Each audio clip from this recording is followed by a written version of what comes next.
Profil Pratu Rahman, prajurit TNI yang gugur saat evakuasi Serda Rizal dan Pratu Baraza ditembak KKB. Profil singkat Pratu Rahman Tomilawa, prajurit TNI yang gugur ditembak KKB Papua. Pratu Rahman gugur usai Serda Muhammad Rizal Maulana Arifin dan Pratu Baraza gugur lebih dulu dalam serangan di Desa Tigi Lobak, Distrik Gome, Kabupaten Puncak, Papua pada Kamis 27 Januari 2022. Pratu Rahman gugur saat mengevakuasi dua rekannya yaitu Serda Rizal dan Pratu Baraza. Siapa sebenarnya Pratu Rahman?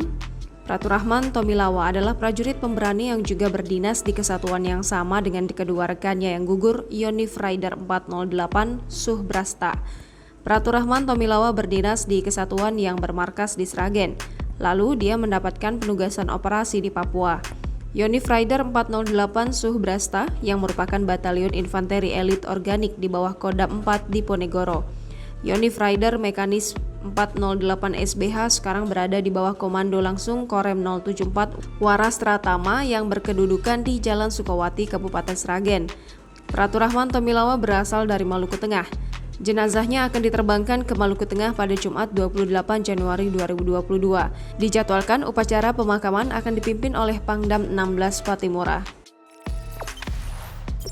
Jangan lupa subscribe, share, komen, dan like ya.